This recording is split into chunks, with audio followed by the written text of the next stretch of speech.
Todo hospital tem uma estrutura e algumas têm uma história. Hoje nós vamos conhecer a origem dos hospitais Estância, através de duas pessoas que fizeram e continuam fazendo parte dessa trajetória. Nós estamos aqui com o Dr. Juan Manuel Urbinati e com o Clever Campos. Ele é o nosso enfermeiro, técnico responsável, e o Dr. Juan é o fundador dos Hospitais Estância, que eles acompanham a história, desde o início. Prazer, Dr. Juan, prazer, Clever.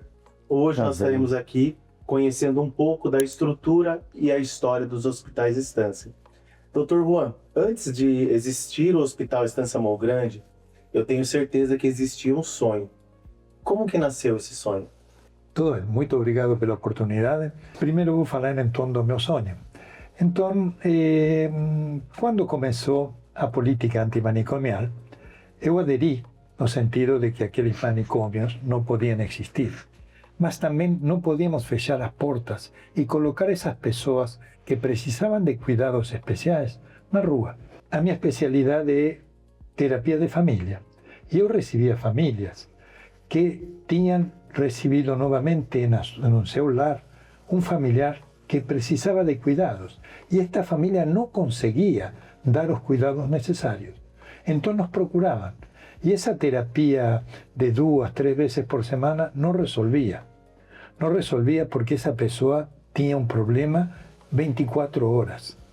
E não era uma hora que ia resolver o seu problema. Precisava de cuidados especiais.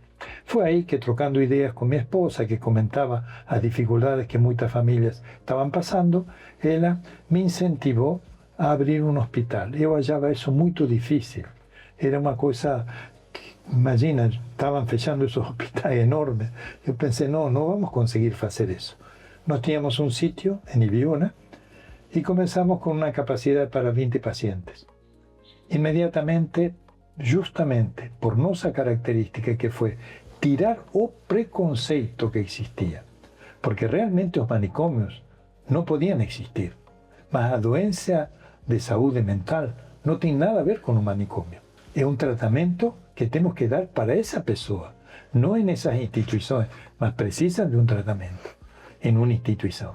Então, qual era a nossa característica? Em primeiro lugar, tirar o rótulo, tanto da instituição quanto do paciente. Quando o paciente chega e imediatamente ele apela a seu diagnóstico, eu digo, não, você é um ser humano com problemas. Todos nós temos problemas, todos. Então, você pode ter um problema afetivo, eu posso ter um problema financeiro, cada um tem seu problema. Como é que vamos resolver isto que você precisa colocar aqui? Fala, nós vamos escutar você e vamos contribuir para que você encontre a solução. Então, não era simplesmente aquela pessoa que estava em uma crise psicótica. Não, o dia a dia. No início, quando começamos, 70% de nossos pacientes, que eram aqueles que nos procuravam porque aceitavam que precisavam tratamento, eram dependentes químicos ou dependentes de álcool. Algum que outro dependente de jogo, dependente de compras ou depressão muito pouco. Hoje, todo o contrário. Os dependentes químicos não são nem 30% do nosso público. A maioria é depressão. Pessoas que não conseguem lidar com o dia a dia.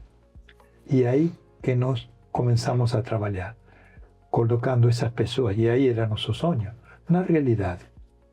As dificuldades que você tem no dia a dia, todo mundo tem. Tira teu rótulo. Você é um ser humano com problemas, como todos nós. E assim começamos uma nova metodologia em que explicamos que as dificuldades do dia a dia nos podem levar a situações críticas. E estas situações de crítica podem ter um diagnóstico, sim, mas o mais importante é ver a causa. Por que você chegou aí? Quais foram os problemas que te levaram? E agora, como fazemos para resolver? Essa é nossa metodologia, esse era meu sonho e hoje estamos realizando. Clever, quando você chegou à Estância Morro Grande, o que você encontrou?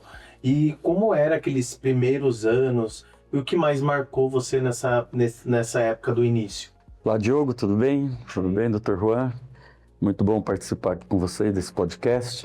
Eu estou aqui na Estância aproximadamente uns 15 anos. E quando eu fui convidado a participar, fazer parte da equipe, foi um desafio bastante importante na minha carreira.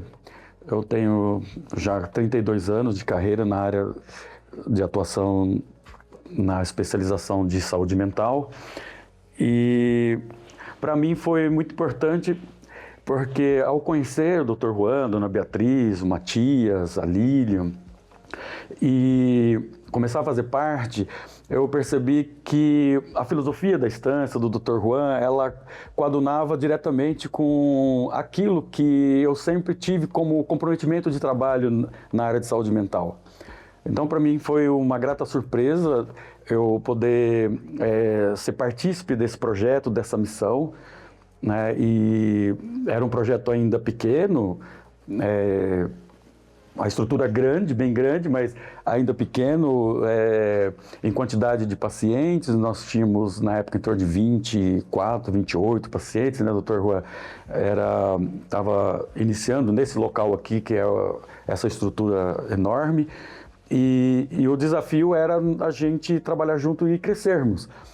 Que nossa visão, a visão da estância, né, era a visão de se tornar, dentro desse segmento, referência nacional na área do segmento de tratamento de saúde mental. Aí fomos, aos pouquinhos, trabalhando, divulgando, fazendo o bom trabalho que a estância sempre fez, dentro da filosofia que é o acolhimento ímpar do paciente que está sofrendo.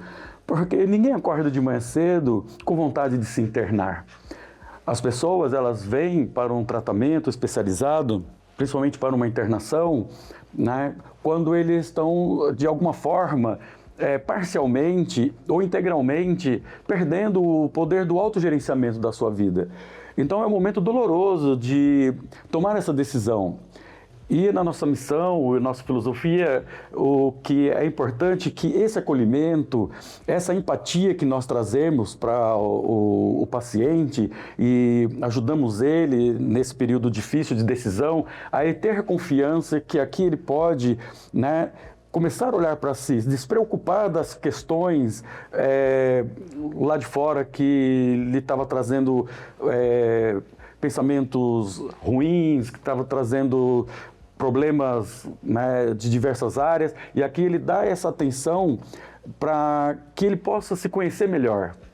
Porque o tratamento ele começa quando a pessoa ela decide a se conhecer melhor. E então esse acolhimento, essa empatia que é desenvolvido aqui na Estância Morro Grande, com a filosofia do Dr. Juan, nós ajudamos o paciente a ele entender que não há diferença nenhuma entre os seres humanos.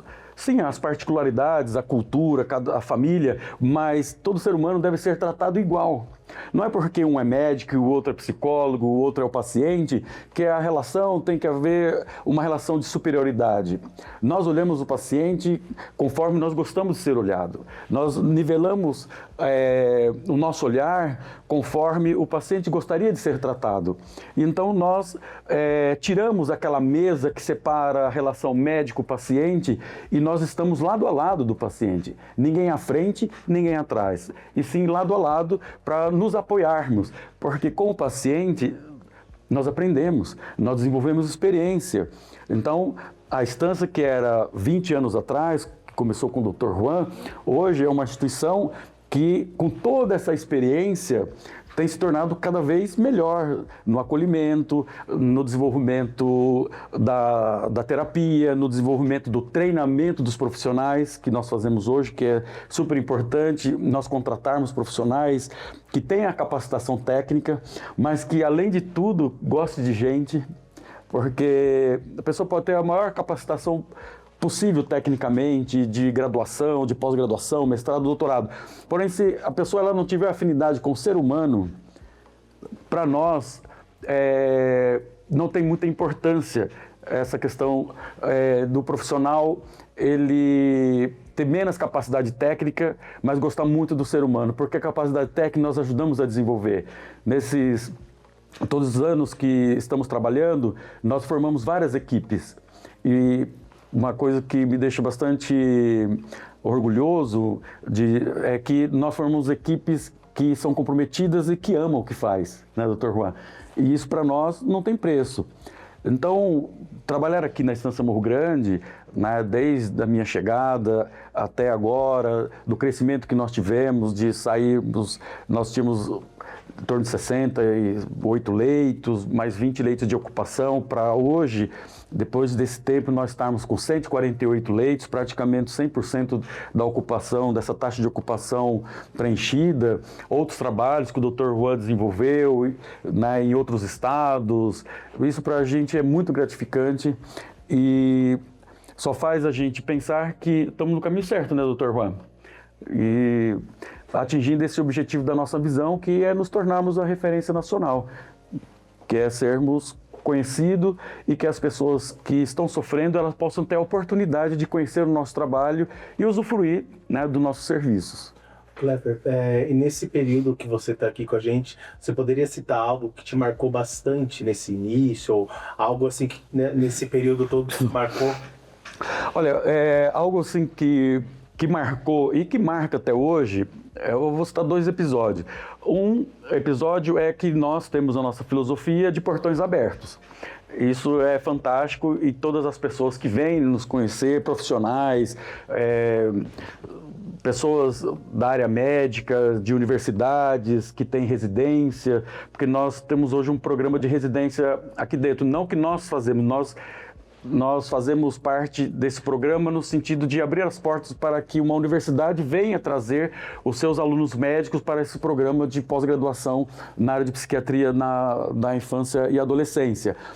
E também já recebemos chefes de residência da Santa Casa, de outras universidades, e quando eles chegam aqui, esses psiquiatras famosos, renomados, eles chegam aqui e falam: como que vocês conseguem manejar essa estrutura e com tantos pacientes que vocês têm, essa pluralidade de pessoas diferentes e com esses portões abertos, não tem fuga? Daí nós dissemos: não temos fugas. E isso é algo assim que é fantástico do nosso trabalho, porque o paciente às vezes chega de ambulância, ele chega encaminhado de hospital geral porque tentou suicídio, estava com algum problema mais grave e chega um pouco resistente. Com a nossa abordagem, o paciente ele começa a baixar a guarda, entender a proposta e, né, acaba se entregando ao tratamento. Mas o que eu quero dizer é a preocupação dos familiares, que é o que marca. A família, ela chega e no acolhimento, a família fala: mas meu filho ficar aqui, ele vai fugir, porque ele já ficou em outras instituições, fugiu, pulou o muro, não sei o que. Aí a família fica muito preocupada. E aí nós vamos explicar para ela todo o nosso conceito que nós temos, né, da filosofia, por que nós temos os nossos portões abertos, por que nós temos esse manejo com os pacientes de uma forma próxima e que isso praticamente reduz a zero o índice de fuga nosso. Então, os familiares eles ficam muito preocupados e com o tempo eles vão entendendo, eles vão também sentindo segurança, o paciente vai permanecendo no tratamento e o tratamento vai se perfazendo e a família, né, ela fala: nossa, eu achava, né, muitas famílias já chegaram para mim e disseram: Cléber, eu achava que meu filho não ia ficar aqui 2, 3 dias, né, ele ia fugir. Então, é uma grata assim, surpresa das famílias falarem: não sei como que vocês conseguem desenvolver esse trabalho com esses portões, né, Dr. Juan, que o paciente acaba ficando. E outra coisa que eu queria falar, que algo que marcou, nós recebemos pacientes que vêm, né, encaminhados, vêm com diagnóstico já pré-estabelecido em alguns, e recebemos uma vez um paciente de São Paulo que tinha um diagnóstico de um transtorno de personalidade e esse paciente, a família, cuidado que ele foge, que ele é agressivo, que ele é isso, que ele é aquilo, e, né, pintou o paciente como uma pessoa até perigosa, que a gente teria que ter alguns cuidados para que ele, né? E aí nós atuando com esse paciente, realmente nos primeiros dias ele foi demonstrando um problema de impulsividade, dificuldades em relação a algumas regras, recusar medicação, e nós fomos ali tenteando e conversando com ele e fazendo esse paciente entender o processo. e ele sempre com uma couraça de que eu sou isso, eu sou aquilo, que não mexe comigo, que tal, né? E a gente percebendo dentro da nossa visão que toda essa resistência faz parte um pouco da couraça do paciente de ele tentar se proteger. Porque, né, aí na vida, nas drogas e tal, a pessoa ela acaba aprendendo alguns mecanismos de defesa para ele ter de sobrevivência dentro desse mundo dessa subcultura que ele está inserido. E dentro da instituição essa pessoa ela começou também a apresentar essa resistência, algumas falas de ameaça, mesmo assim nós fomos acolhendo, trazendo para perto e tal. Aí nós colocamos ele num apartamento junto com um paciente que não conversava. Esse paciente ele era bem... ele tinha uma introspecção muito grande, ele conversava muito pouco, você lembra, doutor Juan? E daí nós colocamos ele junto, esse falava muito e tal, bem agitado, e aí esse não conversava nada, conversava bem pouco, e nós, olha, nós com o tempo, nós vimos que esse paciente não se enquadrava dentro desse transtorno de personalidade, e que era mais um mecanismo de defesa, a apresentação dele desses comportamentos, das verbalizações que ele fazia. E aí esse paciente teve um episódio que ele acabou torcendo o tornozelo, precisou ficar de bota, de cadeira de roda por um tempo.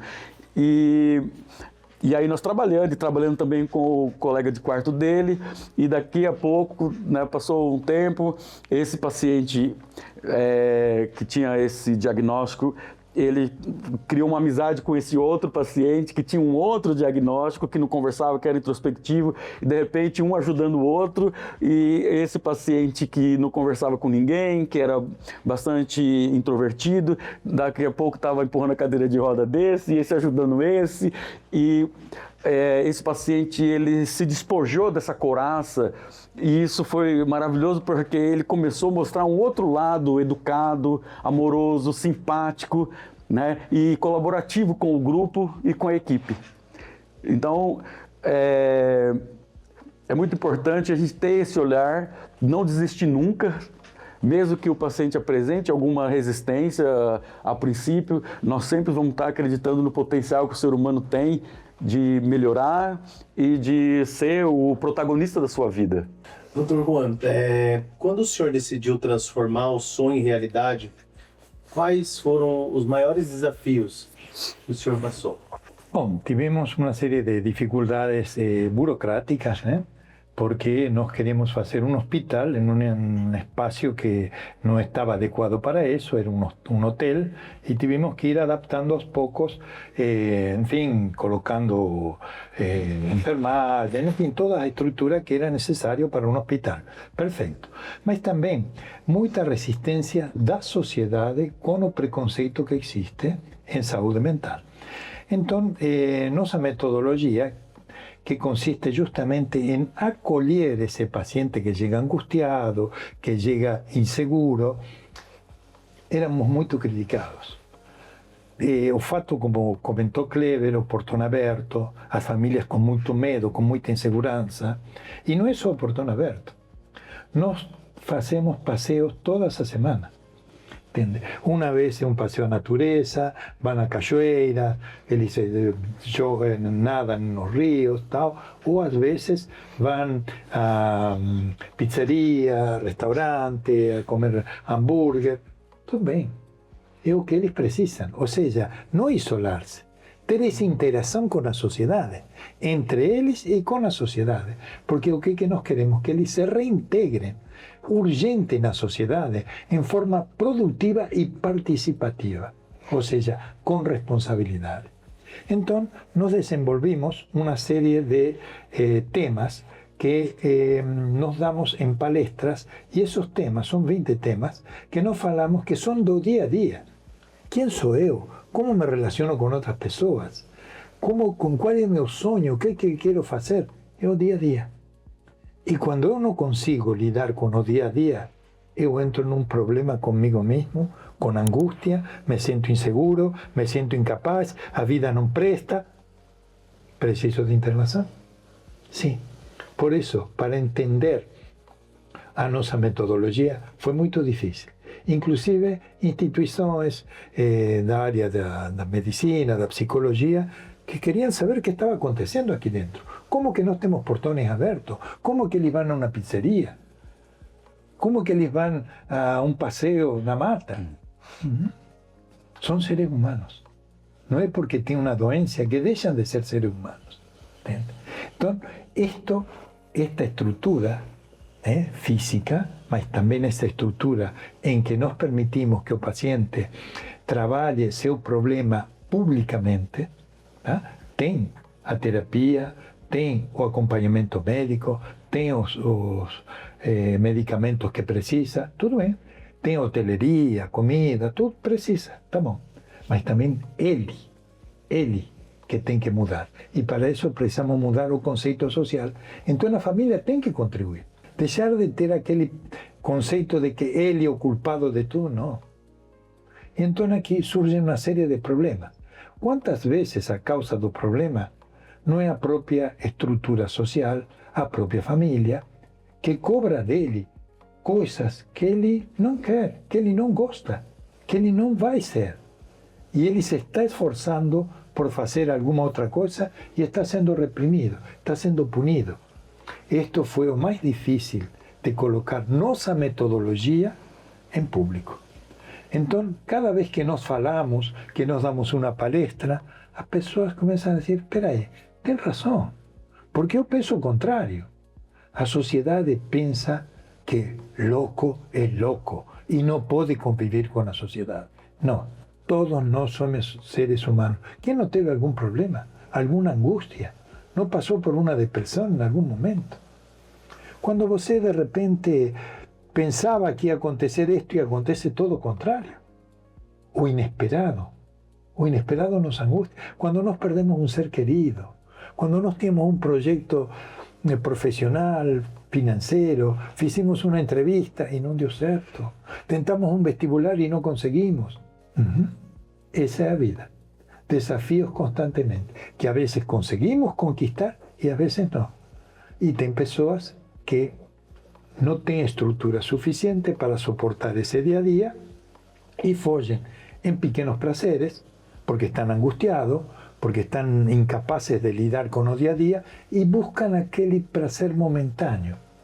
Só que como é de curto prazo, tem que repetir, e aí entram em um vício. E chegam aqui, eu sou dependente químico. Qual é a causa? Por que você está angustiado? Por que você não consegue lidar com o dia a dia? Ah, porque minha namorada me deixou. Querido, ela fez sua vida, você faz a tua. Procura uma solução para o problema. Tem 1000 mulheres na fila. Você que tem que ser o capaz de lidar com o teu problema e não jogar a culpa nos outros. E assim vamos responsabilizando o paciente sobre sua própria estrutura e sobre sua própria capacidade de lidar com os problemas do dia a dia e superar as dificuldades. As metas do dia a dia, as dificuldades do dia a dia, o que vou fazer hoje? O que pode acontecer hoje? Isto é o que nós vivenciamos todos os dias aqui. Então, nós não temos uma estrutura rígida sobre a metodologia. Porque cada paciente é um paciente, cada ser humano é um ser humano. E ele pensa de uma forma, ele viveu de uma forma, o outro viveu de outra forma, e assim entre eles vão conversando, tem o apoio de toda a equipe médica e psicológica que vão interrelacionando. Todas as semanas nós fazemos análises entre médicos e psicólogos de como está a situação de pacientes, como está a situação geral. Por quê? Porque é aí que eles vão mostrando as suas dificuldades. E é aí que nós temos que estar presentes, ouvindo a realidade deles. Essa realidade, que é diferente da minha, da tua, daquele, tá? Vamos sentar e escutar. Por que será que ele viveu isso? O que aconteceu na sua infância? Qual era o projeto dele que foi frustrado? Por que ele tinha esse sonho? Aí que nós devemos trabalhar essa pessoa. Então, há 24 anos que nós estamos na estância, mas isto já vinha, nós vínhamos pensando em trocar essa realidade. Eu tive experiência quando era estudante com um professor de Argentina, Pichon Rivière, que nos decía eso. Vamos a colocarnos en un mismo nivel, él y yo. Así tenemos que tratar esa pessoa que vem aqui à procura justamente do quê? De um acolhimento. Nem ele sabe que quer ser acolhido. Ele quer resolver seu problema. E como? Coloca teu problema na mesa. Fala o que você tem. E essa dificuldade que eles têm, de colocar para fora. E então temos que ser muito acolhedores para que ele consiga falar. E aí vamos, segundo ponto, primeiro acolhimento, segundo ponto, a causa. Por que será que ele não consegue superar seu problema? O que aconteceu na sua vida, na sua infância? Depois, ele trabalhará esse problema e colocará novos projetos para a sua vida. Então, esse é o nosso processo. Essa pessoa que chega angustiada, que tem que conviver com as pessoas, que tem que assistir um filme, discutir com um colega, que tem que jogar vôlei, que tem que ir na piscina, que é tudo o que nós oferecemos, o dia a dia. E também tem suas responsabilidades. Então, eu preciso de uma pasta de dente. Vou procurar a comissão que vai fazer as compras no mercado. Eles sabem fazer compras no mercado. Não temos aqui um lugar onde eles têm que ir lá fora. Porque essa é a sociedade. Assim é que essa pessoa começa a lidar com seu problema. Vou ir lá fora, mas eu tenho um problema de alcoolismo. O álcool está na rua. Está em qualquer lugar que você vai e você tem que aprender a lidar com isso. Então, isto é um trabalho de educação. Somos uma escola de vida. Ensinamos a como conviver com a sociedade, com as circunstâncias externas, com os problemas internos. Clever, eu gostaria que você me explicasse como que funciona a filosofia dos hospitais de Estância Morro Grande, do Hospital Estância Morro Grande, e como é aplicado no dia a dia do paciente. E depois também eu gostaria que o Dr. Juan explicasse o que é a filosofia. Você vai me explicar como é aplicado e o Dr. Juan vai me explicar um pouco como é a prática, a filosofia do Hospital Estância Morro Grande. Então, Diego, nós aplicamos na prática, né, a filosofia no dia a dia com os pacientes, no desenvolvimento do paciente, tendo a equipe um olhar integral do paciente. Nós temos esse olhar integral de ver o contexto que o paciente ele está vivendo. Cada paciente é um universo, cada pessoa ela cresceu em uma família, educações variadas, de culturas, de estado, social, né, essa parte social da pessoa. Nós analisamos também a estrutura emocional, o que impacta um, não impacta outro. Tem pessoas que vivenciam o luto muito bem, supera rapidamente.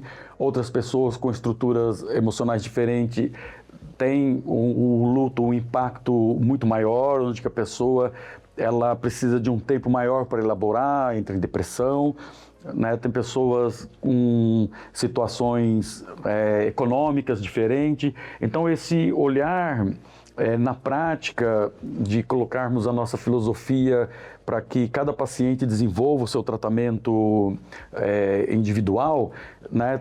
Nós temos que analisar todo esse contexto do paciente para que ele consiga entender melhor a sua doença, aquilo que está impactando profundamente a sua vida, no sentido de impedir ele de realizar suas ações cotidianas com êxito, o que está atrapalhando. Então, o paciente, ele às vezes apresenta patologia que o carro-chefe é a medicação. Ele tem a sua vida muito bem resolvida, economicamente, emocionalmente tem estabilidade com cônjuge, com os filhos, mas está numa profunda depressão, né? Numa depressão, e que o carro-chefe da depressão ela é um tratamento medicamentoso. Tem os pacientes que apresentam um quadro mais complexo de que o prognóstico ele está atrelado à medicação, mas está atrelado também a outros componentes complexos como mudança de comportamento. E aí, né, onde que nós profissionais atuamos dentro daquele universo desse paciente para ajudá-lo a identificar. A ele identificar os passos que ele deve dar para ele alcançar essas mudanças, porque identificar já é difícil. Você pegar esse tempo da internação para olhar só para si, para identificar os comportamentos, identificar o funcionamento. É difícil. As pessoas dar uma atenção para os seus próprios pensamentos, questionar os seus próprios pensamentos, o seu funcionamento, isso já é difícil. Agora, levando para a forma prática de mudança de comportamento, é um outro universo. Porque uma coisa é identificar, eu tenho essa patologia, isso está influenciando nisso, mas eu preciso, para ajudar no meu tratamento, não só a medicação, mas eu também tenho que dar passos para mudanças, né? Mudanças de comportamentos, como alguns hábitos enraizados dentro, né, da sua própria vida há anos, e aí onde que entra essa singularidade de cada paciente no movimento para a mudança e para o seu tratamento. Então a filosofia, na prática, ela vai fazer com que o paciente ele identifique tudo isso, tenha uma consciência plena e, né, o mais claro possível da sua patologia, da sua doença, daquilo que lhe acomete e quais os passos que ele precisa dar diante desse processo de mudança. Às vezes a medicação, em alguns casos, como eu disse, resolve, a pessoa tem uma vida bem resolvida, mas a grande maioria dos casos, não. A grande maioria dos casos existe outros componentes mais complexos que precisam ser identificados, nomeados, questões emocionais, o paciente precisa identificar suas emoções, o que é raiva, o que é medo, o que é angústia, o que é culpa. Muitos vêm com muito sentimento de culpa por causa do estigma, como o Dr. Juan falou, né? A sociedade tem estigma, a família tem estigma, o próprio paciente às vezes tem estigma e muitas vezes profissionais também da saúde mental também têm um estigma com relação ao paciente. Então, o paciente tem essa carga, ele precisa abrir esse armário, né, da vida, onde tem várias gavetas, e nessas gavetas, né, colocar em cada gaveta aquele sentimento que, né, vem lhe representando. O que é angústia numa gaveta, o que é medo em outra, o que é culpa em outra, porque muitas vezes é como um armário, a vida sentimental do paciente é como um armário, um guarda-roupa com várias gavetas, com camiseta misturado com calça, misturado com peças íntimas, misturado com sapato, roupa limpa, roupa suja.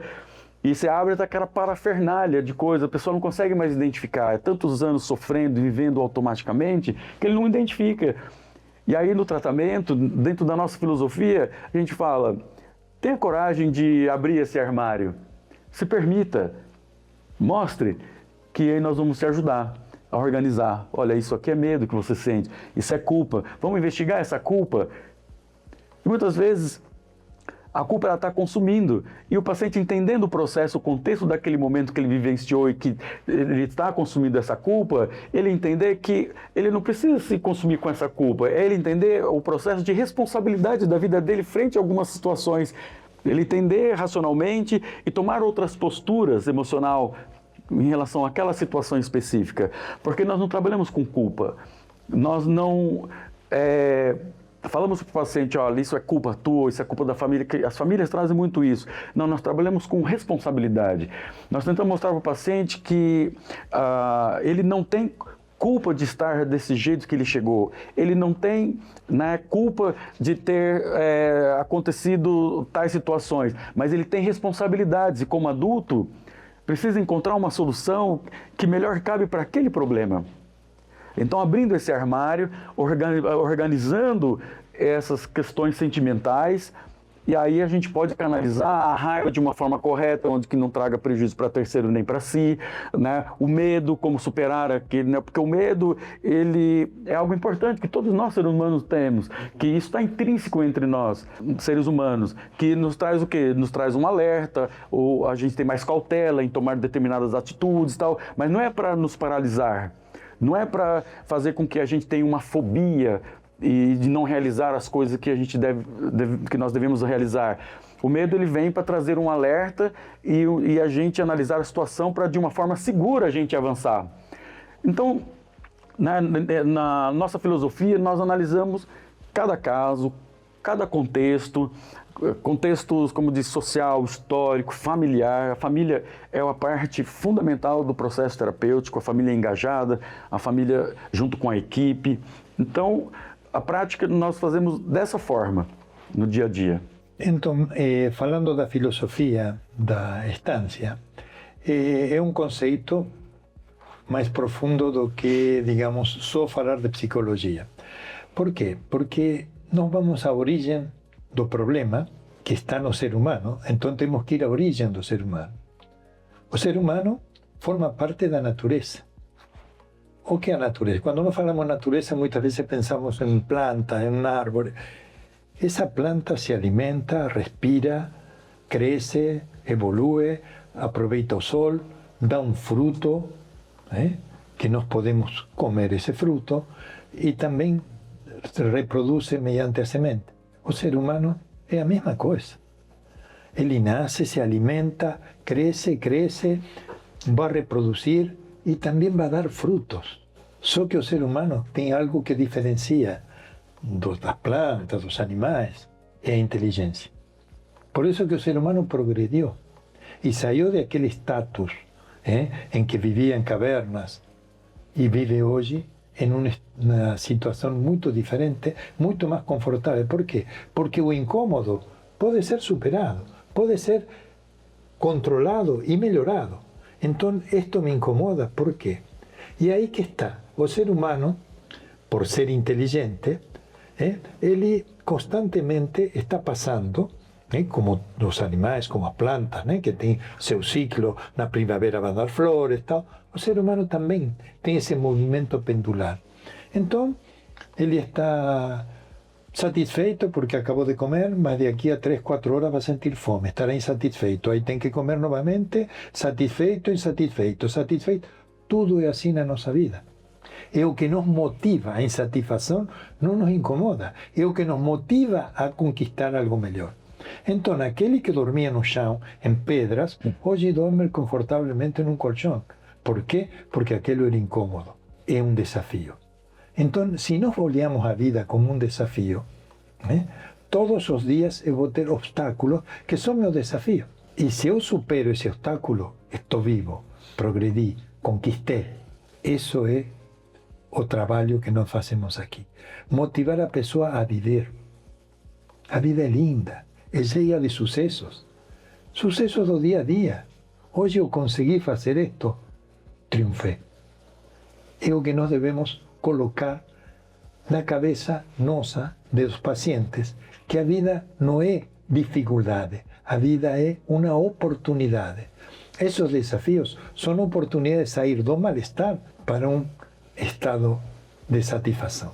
Assim como todo dia eu sinto fome, quero comer, sinto fome, quero comer, eu necessito respirar, eu necessito descansar. Essa é a minha vida. Assim, as dificuldades acontecem. Só que eu não sou só físico, sou inteligente. E de inteligência eu fui guardando lembranças. E essas lembranças formam parte de meu emocional. Então eu quero isto, quero aquilo, por que eu quero? Aí tem todo um histórico. Que vai desde tudo o que eu vivi, o que minha família, o que as circunstâncias externas colocaram na minha cabeça, na minha vida, e eu digo, eu quero viver bem, eu quero viver melhor. E assim, o convívio me leva a pensar, o que é viver melhor? Viajar pelo mundo? Ter um carrão? O que é viver melhor? Ou ser amado, ou amar uma pessoa. Aí que é a minha escolha. E isso tem muita influência externa. Porque todos os dias nós temos propaganda da felicidade, que vai desde compre uma comida a viaje pelo mundo, compre um carro. Isso é felicidade? Será que isso me vai satisfazer plenamente?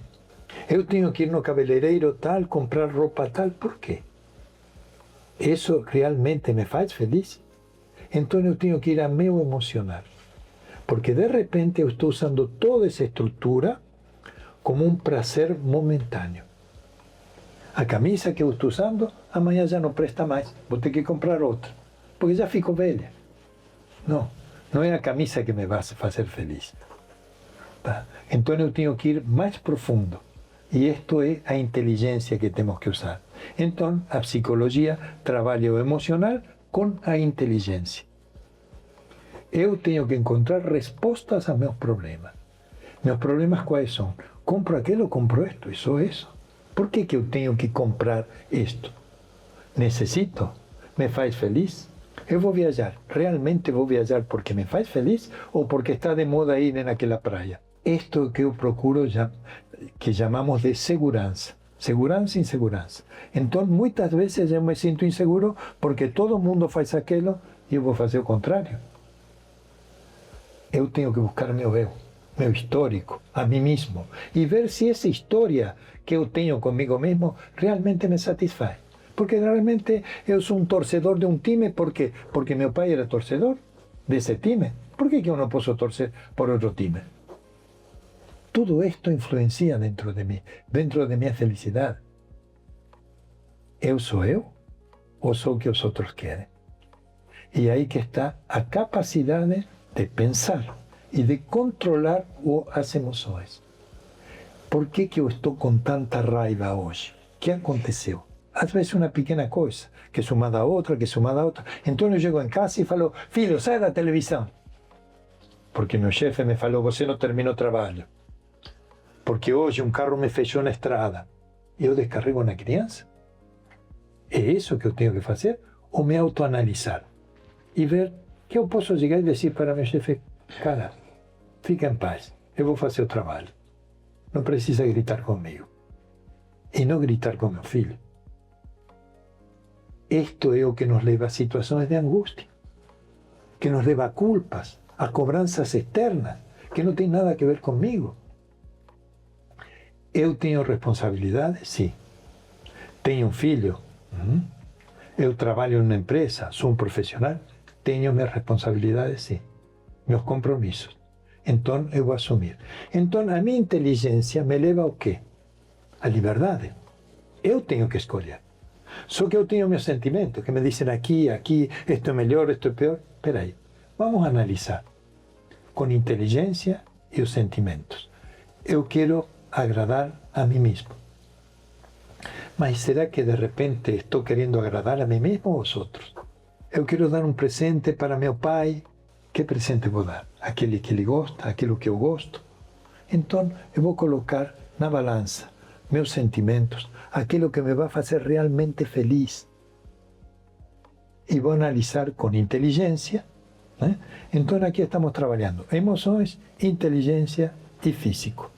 Porque através do físico que eu vejo a propaganda na televisão, que diz que eu tenho que comprar aquele carro. O que eu vou fazer? Eu sou uma unidade psicofísica. Né? A psique, né? Inteligência e emoção, e o físico que me diz, vá comer. Em que restaurante? O que eu quero comer? Eu me quero nutrir, quero me alimentar ou quero dar-me um prazer gostoso, muito doce? Por quê? Porque estou insatisfeito? Tenho que ir àquele restaurante porque todo mundo vai lá? Espera aí. Eu quero me alimentar. Também me vou dar um prazer, um pequeno doce. Sim. Eu vou fazer aquilo que é bom para mim. Quando eu encontro esse caminho, eu me estou amando. E esta é nossa filosofia. Descobrir esse ser que eu tenho aqui dentro e acolhê-lo, como se fosse uma criança, como se fosse meu filho. É a mim mesmo. E cuidar de mim. Então eu vou escolher as comidas, vou escolher os horários. Tenho que ir na academia?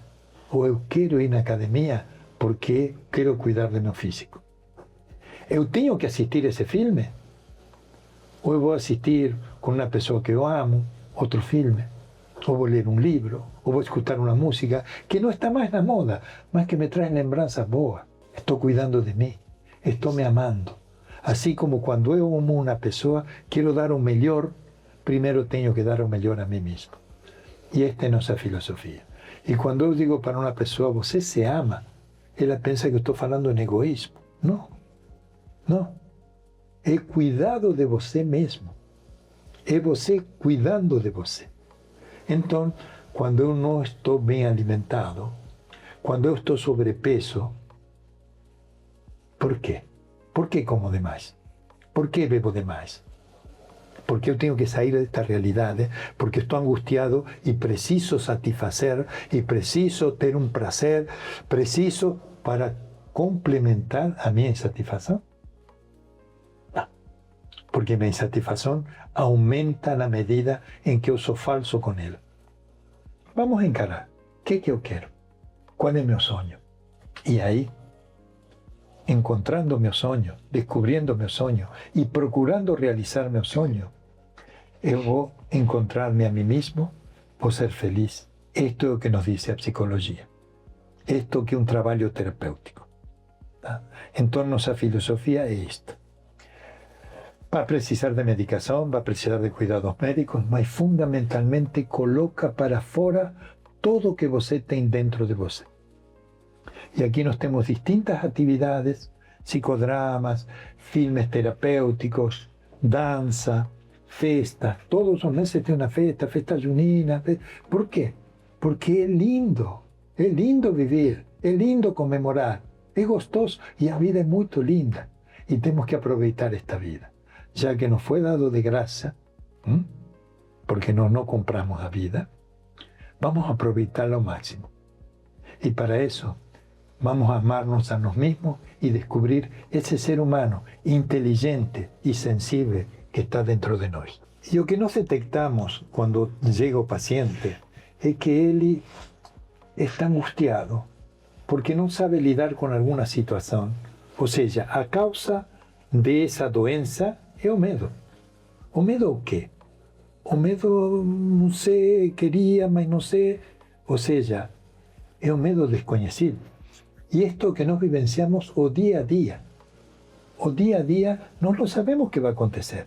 E então nós, para cuidarnos, trabalhamos no automático. Eu vou no trabalho, vou pela estrada, chego no trabalho, bato o ponto. E se acontece algo que não está inesperado? Quantas vezes vamos pela rua e alguém grita ou alguém faz assim? Por quê? Porque não estava no meu programa. Isso não estava. Como que eu vou lidar quando eu chego no trabalho e me dizem, olha, a empresa faliu? Não estava no meu programa. Como que vou lidar quando eu vou no médico e me dizem, olha, você vai ter que fazer um exame mais profundo porque detectamos um problema? Não estava no meu programa. Não estava no meu piloto automático. Isto é o que nos angustia, o desconhecido. Mas o desconhecido justamente eu quero viver quantos anos? Eu não sei. Não sei o que vai acontecer de aqui ao ano que vem. Não sei se vai ter frio, calor, se vai ter uma guerra, se vai ter um terremoto, não sei. Então, isto é vida. Viver amando-me a mim mesmo, acolhendo-me a mim mesmo, mas dizendo, vai em frente, cara. O caminho, você não sabe como é. Vai em frente. Um dia tem uma curva, outro dia reto, outro dia uma descida, outro dia uma subida, mas vá caminhando, que você vai chegar a teu destino. Clever, se uma família que nunca ouviu falar da Estância Morro Grande te perguntasse por que confiar o tratamento do meu familiar a vocês, o que você responderia? Que essa confiança é um processo que é conquistado no dia a dia. E nós podemos garantir que o ente querido que virá usufruir do nosso serviço, nós podemos garantir que teremos um olhar individual para todas as causas, né, da problemática desse paciente que está vivendo, e nós podemos, né, juntamente com a família e o paciente, lógico que o paciente ele é partícipe do processo terapêutico, construir um programa terapêutico individualizado, onde que esse paciente terá a oportunidade de amadurecer. A grande problemática das pessoas hoje em dia, que nós vemos, tem as doenças, as patologias, mas na convivência aqui na nossa microsociedade, como o Dr. Juan colocou muito bem, essa questão da pessoa, ela se analisar, descobrir o seu eu, ela entender melhor como que é o seu funcionamento, nós percebemos que a grande maioria das pessoas, mesmo adultas, são imaturas emocionalmente. E é nesse processo de amadurecimento que ela vai encontrar forma de ele poder saber diferenciar as escolhas na vida e fazer escolhas melhores. Porque na falta do amadurecimento, a pessoa ela está imbuída no egocentrismo, na sua vida ensimesmada e vivendo só para si, não consegue enxergar o outro, se coloca como vítima, né? O problema existe, existem responsabilidades, mas ninguém é vítima de absolutamente nada. É assumir o seu papel como protagonista. Então eu diria para a família que nós, aqui na Estância Morro Grande, nessa construção desse vínculo de confiança, nós podemos garantir que se o paciente der a sua contribuição e a família a sua, nós daremos 100% da nossa para que esse paciente ele consiga viver uma vida de melhor qualidade. Depois de tantos anos de cuidado com pessoas com sofrimento emocional, qual mensagem vocês gostariam de deixar para as famílias que ainda têm esse receio de buscar ajuda? Pode ser para o Cleber. Eu diria para as famílias que buscar ajuda é o maior ato de coragem, ajuda profissional. Logicamente, importante também se dizer que tem que tentar se despir do preconceito, né, do estigma de que buscar ajuda de um psiquiatra, que quem busca ajuda de um psiquiatra é um louco, é uma pessoa com doenças graves. Tirar esse estigma e adiar a busca de ajuda do profissional é adiar o problema e com o tempo esse problema ele vai aumentar. Não tem como, num passe de mágica, uma pessoa que está sofrendo, né, de um transtorno na área da saúde mental, em passe de mágica isso se resolver por si só. É uma tendência do ser humano achar que as coisas se resolvem por si só, mas elas não se resolvem. Buscar ajuda é fundamental para que você possa contingenciar o problema. Quanto mais precoce o diagnóstico, melhor é o prognóstico, melhor é o tratamento. Buscar ajuda rápido pode-se evitar também uma internação. Buscar ajuda rápido pode ser com que o paciente ele consiga se tratar em casa, sem precisar interromper as atividades da vida. E isso é fundamental. Seria importante que todas as pessoas tivessem essa oportunidade de tratamento em casa, no seu conforto, na sua residência, desenvolvendo suas atividades.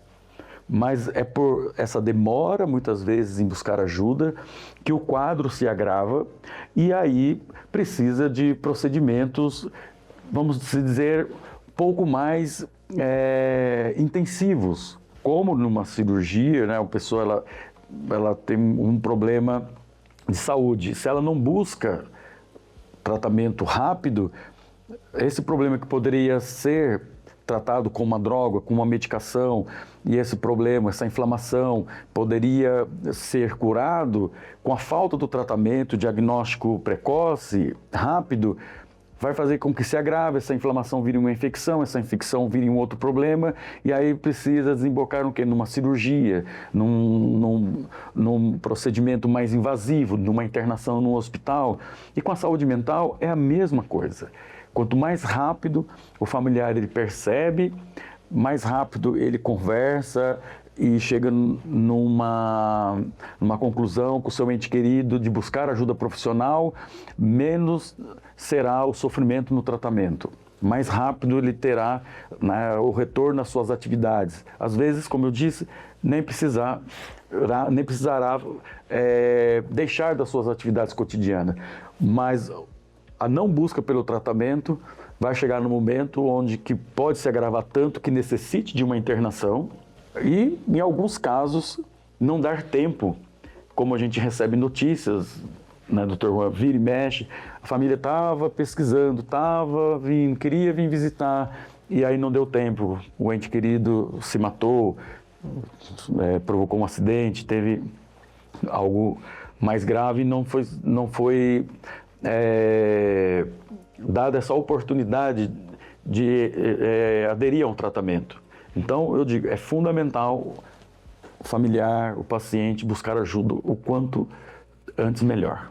O que eu diria para as famílias é que nós não podemos estar trabalhando a saúde com um conceito de deixa para lá, não é bem assim. Não, não, não.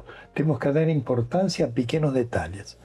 A saúde nos está informando quando estamos saindo da normalidade, tanto a física quanto a emocional. Então, um pequeno resfriado, mas continua, precisa de cuidados, né? Que pode estar acontecendo. Assim como nos dizem, vamos prevenir, então não deixe água porque pode vir o mosquito da dengue. É real, é real.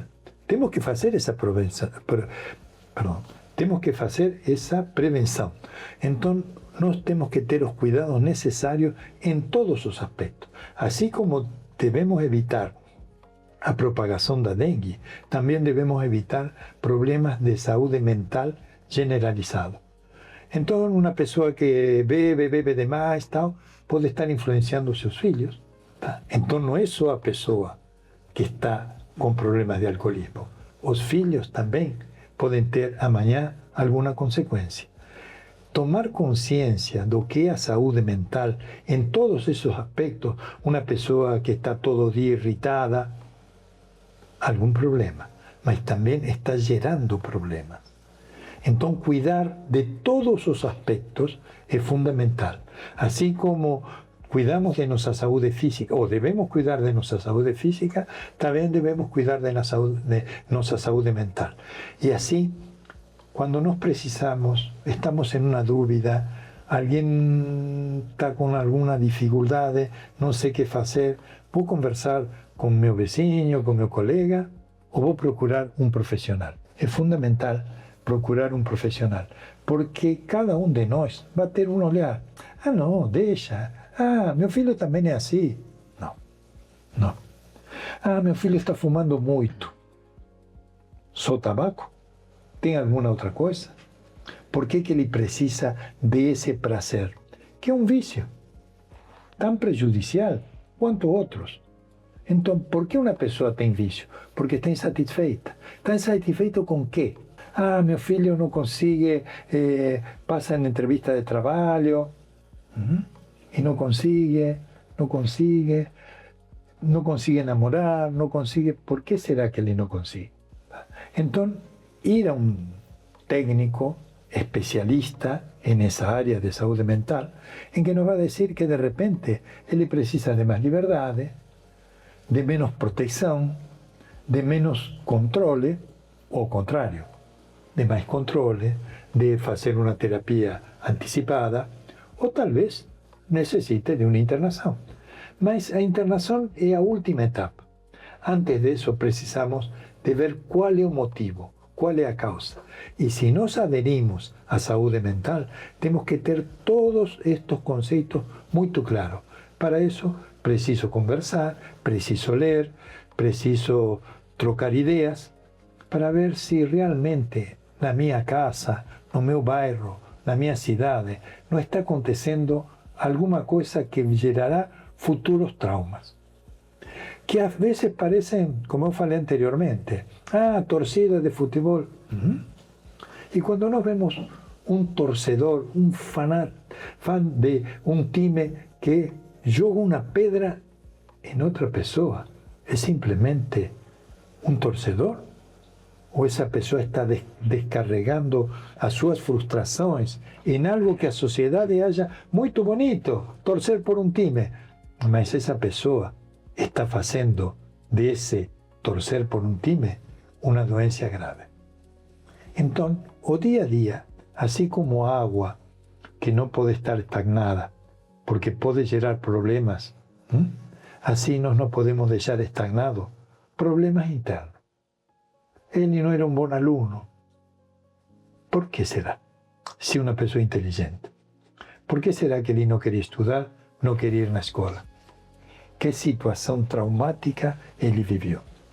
E assim, acolhendo essa pessoa, procurando técnicos, nós podemos evitar que essa pessoa desenvolva uma situação mais grave e que leve talvez a uma situação de conflito muito mais séria. Não só uma internação, como às vezes, como comentou Kleber, já seja demasiado tarde.